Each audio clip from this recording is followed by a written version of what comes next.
Friends welcome back to my channel to a new blog. বড়দেরকে অনেক প্রণাম এবং ছোটদেরকে অনেক ভালোবাসা দিয়ে আজকের ব্লগটা এখান থেকেই শুরু করছি। তো আমরা এই যে এক্ষুনি বাজার থেকে এলাম, এত গরম না সত্যি বলতে, বাইরে এসেই মানে ভীষণ টায়ার্ড লাগছিল। আর অন্য সময় হয় কি, গরমে বাইরে বেরোলেই না আমি ওই হয়তো ওখান থেকে কোনো একটা ড্রিঙ্ক কিনে খেয়ে নিই আর কি, মানে হয় কোল্ড ড্রিঙ্কসটা বেশি কিনি না, কোল্ড ড্রিঙ্কস এমনি বাড়িতে রয়েছে, আমি খেলাম না অ্যাকচুয়ালি ঠান্ডা লেগেছে বলে। হয় ওই এখানে তো ওই ডেড মিল্ক টিল্কগুলো পাওয়া যায় আর কি, ওগুলো বেশ ঠান্ডা আর ভালোও লাগে। আর বাবিকে একটা ধরো তোমার লিচি ড্রিঙ্ক কিনে দিই, আর আমি হয়তো একটা ডেড মিল্ক বা তোমার ওই ইলাচি মিল্ক যেগুলো হয় ওগুলো বেশ ভালো লাগে আমার খেতে, ওগুলো কিনে খেয়ে নিই। তো ঠান্ডা লেগেছে বলে তো আর সেগুলো করতে পারিনি। আর বাবিকেও কিনে দিইনি, ও একটা মিঠা লস্যি নিয়েছিল, আমি রেখে দিয়েছি। বাড়িতে এমনি দই আছে, আর যদিও কিনে দিতাম মানে ওরও ঠান্ডাটা এখনও ঠিক করে কাটেনি, সেই জন্যই আমি আর ওকে কিনে দিলাম না। তাই বাড়িতে এসে নুন চিনি শরবত করেই খেলাম মা বেটিতে। তো তারপর বাবি দারুণটা ফেটে যাবে। আর বাজারে গেছিলাম মেন কারণ ছিল যে ওই এর জন্য আজকে সন্ধ্যেতে বানাবো, ভুনা খিচুড়ি বানাবো। তো ভুনা খিচুড়ির জন্য যে গোবিন্দভোগ চালটা লাগে সেই চালটা আমার কাছে ছিল না। আর এখানে বদমাইশিটা কম করো, শুধু বদমাইশি। চালের এটা নিয়ে এসেছি, তার উপরে পা তুলে দাঁড়িয়ে আছে, ফেটে যাবে এক্ষুনি। তো তারপর হচ্ছে আর এখানে তো গোবিন্দভোগ চাল পাওয়া যায় না, তো ওই জিরা রাইস যেটা পাওয়া যায় ওটাই নিয়ে আসি, ওটা গোবিন্দভোগ চালেরই কাজ করে দেয়, সেরকমই গন্ধ সেরকমই দেখতে সবই রকম। আর তারপর আমি ফোনটা আজকে নিয়ে যাইনি, একবার নিয়ে যাব ভাবলাম, তারপরে আর নিয়ে গেলাম না, যে বাবি ওকে সাথে করে নিয়ে যাচ্ছি। তারপর আবার তোমার ও টেডি নিয়ে যায়, ওর একটা বাহন লাগে যেতে গেলে, তো বাইরে ঘর থেকে নিয়ে যাবে, দিয়ে সেখানে গিয়ে আর ধরে না, তো ওই সব ধরতে হবে, আবার জিনিসগুলো আনতে হবে, তো সেই ভেবেই আর ফোনটা নিয়ে যায়নি। আর মাছ পাবো কি পাবো না, সব দিন এই টুনা ফিশগুলো পাওয়া যায় না। তো তারপর আজকে ওই চালের সেকশনটার পাশে আমরা একটা অন্য দোকানে গেছিলাম, আমাদের বিল্ডিংয়ের নিচের দোকানটাতেই বেশি যাই, বিগ মার্টে। তো আজকে আর ওখানে যাইনি, কারণ ওখানে লুজ চাল পাওয়া যায় না, আর আমার লুজ চালই লাগতো। তো যেহেতু বাড়ি চলে যাবো, বেশি চাল বড় বড় প্যাকেট কিনে আর লাভ নেই, তাই আমি ওই 500 নিয়ে এসেছি চাল। তো ওই লুজ চাল পাওয়া যায় না বলে ওখানে গেছিলাম আর কি, এ ওয়ানে গেছিলাম। তো হচ্ছে ওখান থেকে নিলাম আর কি। আর ওর ওই চালের সেকশনটার পাশেই মাছের সেকশন, তো ভাবলাম যে একবার ঘুরেই যাই। তারপর গিয়ে দেখলাম যে একটা টুনা ফিশ আছে, একটা বিশাল বড় টুনা ফিশ, জানো তো, প্রায় 3 কেজি 3.5 কেজির কাছাকাছি। আমি ভাবলাম যা এত বড় টুনা ফিশ নিয়ে আমি কী করবো, অত আচার তো আমার লাগবে না। তো আমি বললাম যে হাফ করে দেওয়া যাবে না, তখন বলছে না হাফ তো করা যাবে না, পুরোটাই নিতে হবে। তখন আমি বলছি ঠিক আছে দেখো তুমি যে ছোটো আছে কিনা। তো আরেকটা ছিল, ও বললো যে দেখো এটা ছোটো আছে, ওই 1 কেজির মতো হবে, ওই 1 কেজি 100 মতো মাছটা হয়েছে। তো ওইটাই নিয়ে এসছি আর কি, ওটাকে আমি ওদেরকে বললাম যে কেটে দাও, তো ওরা কেটে দিল, তারপর নিয়ে এসছি। দেখো চলো দেখাই কি কি নিয়ে এসছি কিনে। না ফিশটা কেনার কারণ কি জানো, আজকে বানাবো বলতে আমাকে একজন বানিয়ে দেবে আর কি, টুনা ফিশের পিকল। আর এই দেখো, এই দেখেছো একদম গোবিন্দভোগ চালের মতোই না, এই যে জিরা রাইসটা, এটা অ্যাকচুয়ালি এখানে তো জিরা রাইস বলেই বিক্রি হয়। আর এই দেখো একদম গোবিন্দভোগ চালের মতোই ছোটো ছোটো চাল। আর আমি এখানে পায়েস টায়েস বানালে এগুলো দিয়েই বানাই, যেহেতু গোবিন্দভোগ চাল পাওয়া যায় না।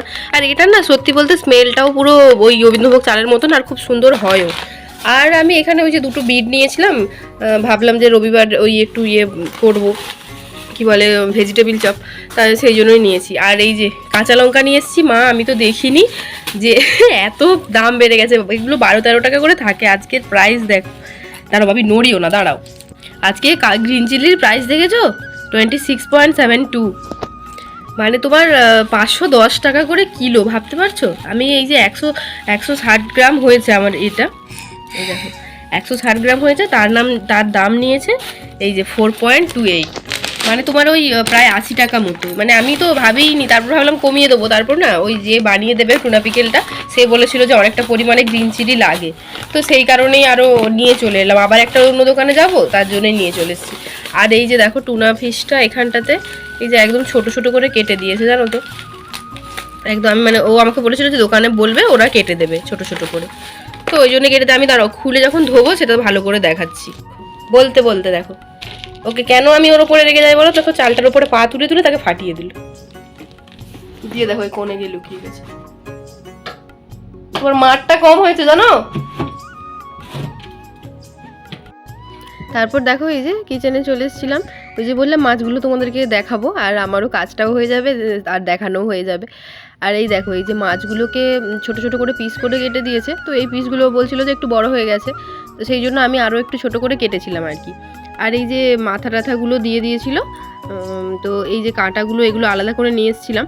তো ওগুলো আর ফেলে না দিয়ে ওগুলো ফ্রাই করে তো খাওয়াই যায় না, তো ওগুলো ফ্রাই করে আমি খেয়ে নেবো। আর এইগুলো আচার করার জন্য দেবো আর কি। তো ও তারই মধ্যে এসে, আমি ধুয়ে দিয়েছিলাম মাছগুলোকে, ও তার মধ্যে এখানে ওই নুন আর হলুদ আর লঙ্কা গুঁড়ো এগুলোকে মাখিয়ে দিয়ে সুন্দর করে চলে গেছে।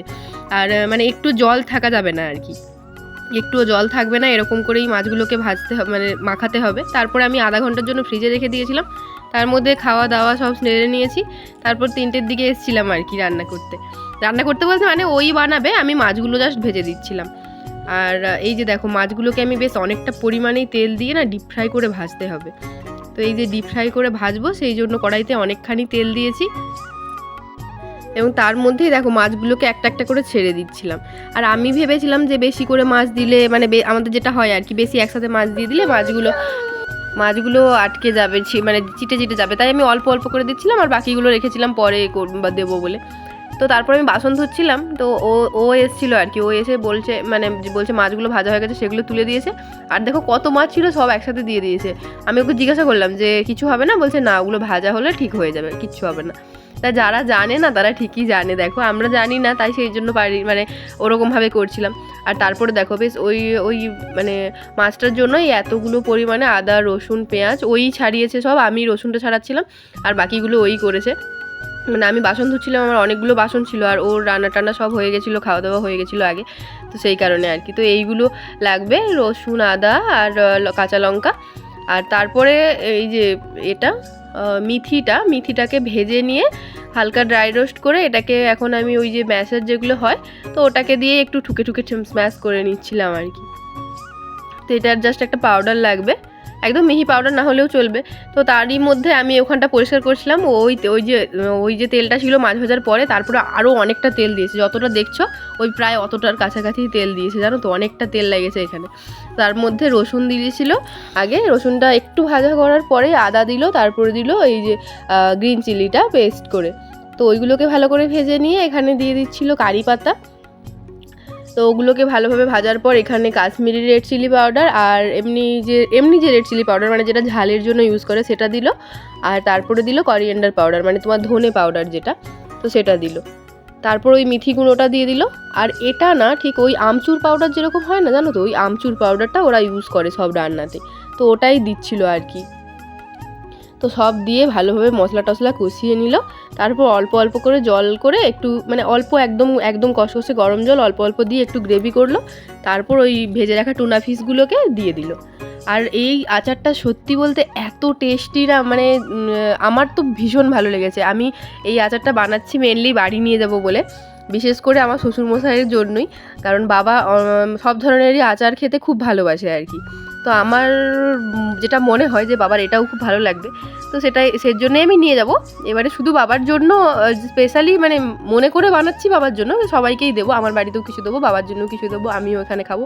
রাকেশ অতটা পছন্দ করে না, তাই ও খাবে না, আমিই নিয়ে যাব পুরোটা। আর দেখো ওই যে রাত্রেবেলা তো বলেছিলাম বাসন্তী পোলাও না, ভুনা খিচুড়ি বানাবো। তো ভুনা খিচুড়ি বানিয়ে খাওয়া দাওয়া হয়ে গেছে আমাদের। বানিয়েছিলাম ভুনা খিচুড়ি আর বেগুনি বানিয়েছিলাম। তো ওগুলো খাওয়া দাওয়ার পর এই যে এটাকে আমি জারে ভরতে বসেছিলাম।